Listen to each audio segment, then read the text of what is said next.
Mirëmëngjesi të nderuar teleshikues të Drita Televizionia, ku jemi sërish bashkë në emisionin e përditshëm What Happened Today, ku do ta ndiqni çdo ditë në orën 7:30. Data sot shënon 11 maj dhe ne kemi përgatitur për ju disa materiale që lidhen pikërisht me këtë datë. Ju ftoj që t'i ndiqni.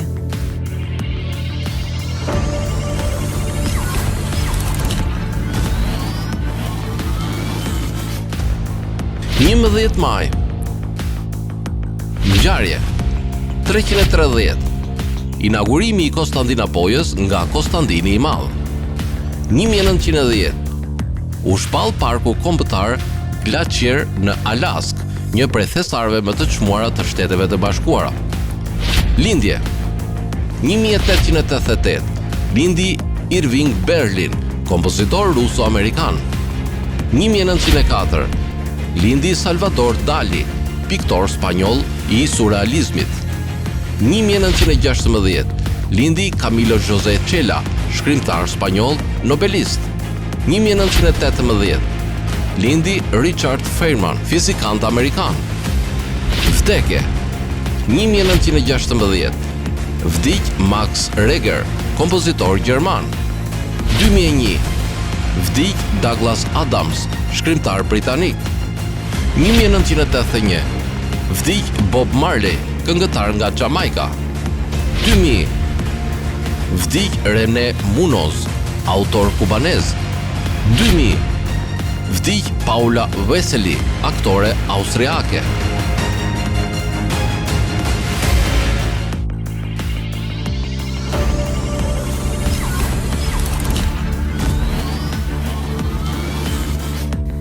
Për sot kemi përgatitur biografinë e Salin Ivica, ka qenë një publicist shqiptar, i cili pas vdekjes u dukerua si deri i kombit. Për më tepër ju ftoj të ndiqni materialin e përgatitur.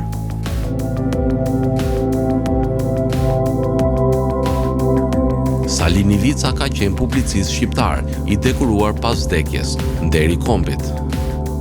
U lind në Regjin të Kurveleshit të Sipërm, i biri i Aslan Gjebrajt, djalë dëshiri i shtëpisë me 2 motra.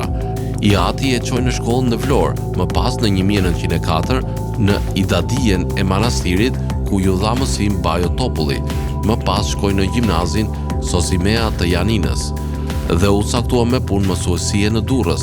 Gjatë kësaj kohe u përfshi në lëvizjen kombëtare shqiptare. Gjatë 1911-1912 u përfshi me lëvizjet kërëngrisje të Shqipërisë së Jugut, arsye për të cilën u arrestua dhe u burgos në Stamboll.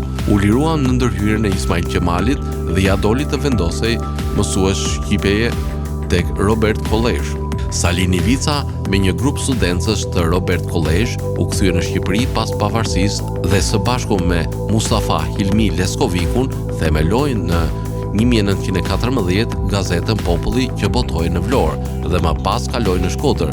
U bë po ashtu antar i Komitetit Mbrojtja Kombëtare e Kosovës dhe e përkohshmja që botonte dhe drejtonte u bë organi shtypit komitetit duke i dhënë zë Bashkimit Etnik Shqiptar, çështjes kombëtare dhe lirimit të Kosovës nga serbët. U vra në Shkodër nga Kolla Shiku, i dyshuar si agent i italianëve, por sipas deklaratës së tij, para se të pushkatohej, Nivica i kishte rënë në qafë. Pas 2 të shtënave, Nivica i ktheu duke hapur zjarr, por Ashiku arriti të futen në konsullat italiane. Nivica ndërroi jetë në spitalin e qytetit.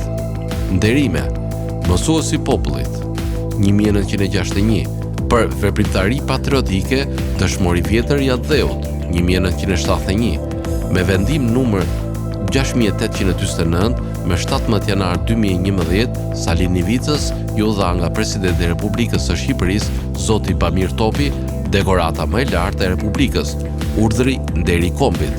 Emri i patriotit Salin Ivica mbahet nga disa institucione arsimore, siç është Gjimnazi i Përgjithshëm i Memaliajt e nga disa shoqata atletare.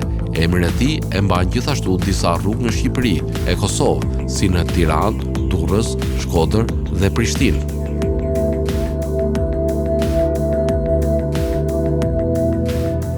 Kalojmë në rubrikën kuriozitete. A ju ka shkuar ndonjëherë mendja se si janë vendosur emrat e kontinenteve? Jo, nuk janë vetëm emra. Pas këtyre emrave ka plot një histori të tërë. Emrat e kontinenteve janë më shumë se sa thjesht etiketa në një hartë. Ato janë të mbushura me histori, mitologji, evolucion gjuhësor dhe rëndësi kulturore. Këta emra ofrojnë një dritare në përpjekjet e qytetërimit njerëzor për të kuptuar dhe organizuar botën natyrore. Kuptimi i etimologjisë dhe historive pas këtyre emrave na lejojnë të vlerësojmë ndërveprimin njerëzor me tokën e madhe të tokës. Afrika. Emri Afrik mbar disa teori në lidhje me origjinën e tij. Një këndvështrim sugjeron se rrjedh nga fjala latine e lidhur me lëkurën e errët të banorëve vendas. Përndryshe mund të rrjedh nga greqishtja apfirike, që do të thotë pa ftohtë, ose fjala fenikase larg, që përkthehet në pluhur.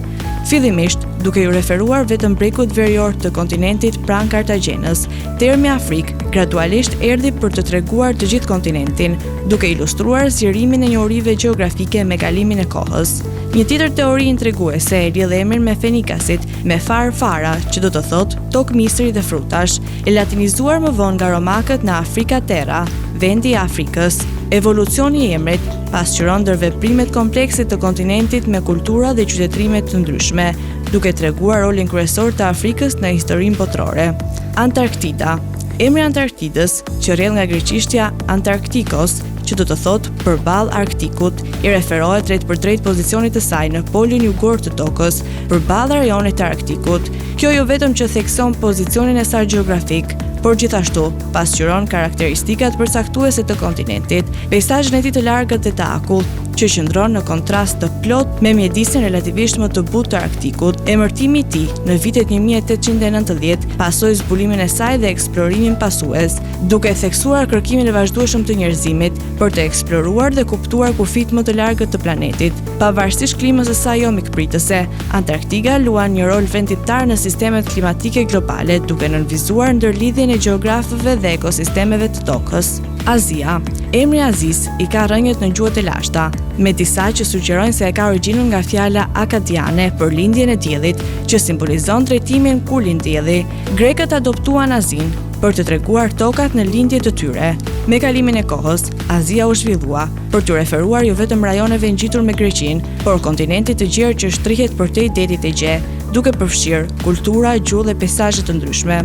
Emri i këtij kontinenti ndoshta i lidhur edhe me fjalën fenikase, asu, që do të thotë lindje, pasqyron rëndësinë e tij gjeografike dhe kulturore si një vend i fillimeve dhe ditëve të reja. Emri Azis përmbledh historinë e pasur të kontinentit dhe rolin e tij qendror në qytetërimin njerëzor, duke qenë vendlindja e feve kryesore, rrugëve tregtare dhe perandorive që kanë formësuar botën. Evropë. Etimologjia e Evropës është mbuluar me mite dhe teori gjuhësore. Një legjendë popullore e lidh emrin me Europa, një princesh fenikase në mitologjinë greke, që simbolizon lidhjet e rrënjosura thellë të kontinentit me rrëfimet e lashta. Nga pikpamja gjuhësore, emri mund të rrjedhë nga greqishtja Eurius, e gjerë, dhe ops, fytyra, duke sugjeruar një pamje ose shtrirje të gjerë, një nyje poetike në horizontet e gjera të kontinentit, siç shihet nga deti. Një teori tjetër e lidh emrin e Evropës me fjalën semitike Ereb, që do të thotë perëndim i diellit, duke pasqyruar pozicionin e kontinentit në perëndim të Azis, ku perëndon dielli. Pavarësisht nga origjina e saj e vërtetë, emri i Evropës është emblematike për vendin e saj në historinë botërore, duke mishëruar një kontinent që ka qenë një çerdhe zhvillimi kulturor, politik dhe intelektual. Amerika e Veriut dhe Amerika e Jugut. Amerikat ja detyrojnë emrin e tyre eksploruesit italian Amerigo Vespucci, i cili i pari propozoi që tokat e zbuluara nga europianët ishin pjesë e një bote të re, të dallueshme nga Azia. Hartografi gjerman Martin Waldseemüller e etiketoi kontinentin Amerika në hartën e tij botërore përndër të Vespucit, një emër që u zgjerua përfundimisht për të përfshirë Amerikën e Veriut dhe atë të Jugut. Ky emërtim nënvizon historinë e përbashkët të kontinenteve të eksplorimit, takimit kompleks të kolonizimit dhe shkëmbimit kulturor që pësuan. Prefikset Veri dhe Jug shërbejnë për të dalluar dy masa tokësore të vendosura në hemisferën perëndimore, duke pasqyruar pozicionet e tyre në lidhje me Ekuadorin. Amerika e Veriut, që përfshin një gamë të gjerë kulturash dhe peizazhesh, ka një emër që përfaqëson jo vetëm një zonë gjeografike, por një tapiceri kombesh me histori dhe të ardhme të ndryshme. Në mënyrë të ngjashme, Amerika e Jugut me trashëgiminë e saj të pasur indigjene dhe ndikimet koloniale europiane, përfshin një kontinent me diversitet të jashtëzakonshëm ekologjik, gjuhësor dhe kulturor, të gjitha në nënbredhjen e emrit Amerik. Australia. Emri Australis i ka rrëjët në frazën latine që do të thotë tokë e panjohur jugore. Ky term u përdor nga eksploruesit në epokën e zbulimit, duke treguar masën hipotetike të tokës që besohet se ekziston në hemisferën jugore. Emri pasqyron pozicionin e kontinentit si toka kryesore në hemisferën jugore dhe nënvizon perspektivën historike europiane gjatë epokës së tij të eksplorimit dhe kolonizimit. Kur britanikët filluan të krijojnë koloni në kontinent, në shekullin e 18, emri Australi u miratua zyrtarisht. Ky term jo vetëm që nënkupton vendodhjen gjeografike të kontinentit, por edhe udhëtimin e tij nga një koncept hipotetik në një komb plotësisht të njohur, të gjallë dhe të larmishëm. Emri Australis është një testament i kuriozitetit njerëzor, nxitjes për të eksploruar dhe historisë së shpalosur të një kontinenti me rrënjë të lashta dhe një të tashme dinamike. Tani u ftoj të ndiqni parashikimin e motit për territorin shqiptar. Territori shqiptar për datën 11 maj 2026 do të karakterizohet nga kushte atmosferike të ndryshueshme me alternime mes vranësirave, kthjellimeve dhe rreshjeve lokale në disa zona. Paraditja do të ketë vranësira dhe rreshje shiu në zonat veriindore dhe lindore, ndërsa pjesa tjetër e territorit do të ketë kthjellime dhe vranësira të pakta. Pasditja vijon me mot të qëndrueshëm dhe intervale me diell, sidomos në jug. Temperatura minimale pritet të zbresë deri në 10 gradë Celsius, ndërsa ajo maksimale do të arrijë deri në 24 gradë Celsius. Gjatë ditës priten rreth 5 deri në 7 orë me diell. Era do të fryejë lehtë nga drejtimi veri perëndimor me shpejtësi 2 deri në 4 metra për sekond. Deti do të ketë dallgëzim të ulët rreth 1 deri në 2 ball. Indeksi ultraviolet për Tiranën pritet të jetë mesatar rreth 6.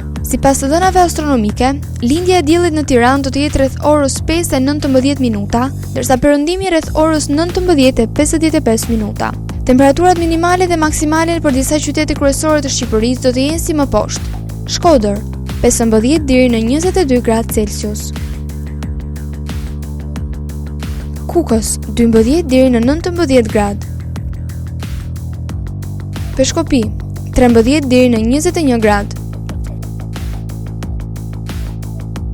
Tiranë, 18 deri në 24 gradë Celsius. Durrës, 16 deri në 21 gradë Celsius. Kavaj, 15 deri në 22 gradë Celsius. Elbasan, 17 deri në 24 gradë. Berat, 15 deri në 24 gradë Celsius. Korçë, 10 deri në 20 gradë Celsius. Vlorë, 15 deri në 23 gradë. Gjirokastër, 15 deri në 24 gradë. Sarand, 16 deri në 24 gradë Celsius. Tani u ftoj të ndiqni parashikimin e motit për territorin e Kosovës. Territori i Kosovës për datën 11 maj 2026 do të karakterizohet nga moti qëndrueshëm me dominim të diellit dhe vranësira të pakta në disa zona. Paraditja dhe pasditja do të jenë kryesisht me diell dhe intervale të gjata me kthjellime. Temperatura minimale pritet të zbresë deri në 11 gradë Celsius, ndërsa ajo maksimale do të arrijë deri në 23 gradë Celsius. Era do të fryejë lehtë nga drejtimi veri perëndimor me shpejtësi 2 deri në 4 metra për sekond.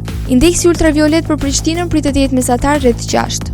Sipas të dhënave astronomike, lindja e diellit në Prishtinë do të jetë rreth orës 5:10 minuta, ndërsa perëndimi rreth orës 19:53 minuta.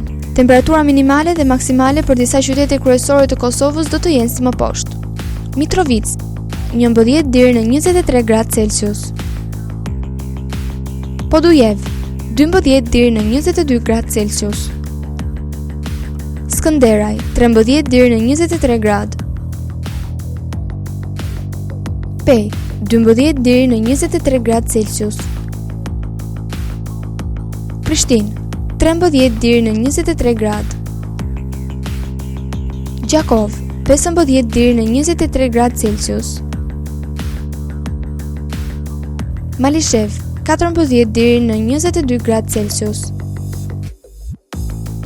Gjilan, 11 deri në 22 gradë Celsius. Ferizaj, 13 deri në 23 gradë Celsius. Kaçanik, 11 deri në 21 gradë Celsius. Suharek, 13 deri në 23 gradë. Prizren, 12 deri në 22 gradë Celsius. Të nderuar teleshikues të Drita Televizion, kjo është gjithçka e përgatitur për emisionin e ditës së sotme. Bashkë të rishjemi sërish nesër në të njëjtën orë. Për më tepër ju ftoj të ndiqni programacionet e Drita Televizion. Mos harroni gjithashtu të na ndiqni në rrjetet tona sociale, TikTok, Instagram, Facebook dhe Twitter. Për të rehat më të fundit, vizitoni faqen tonë zyrtare drita.tv.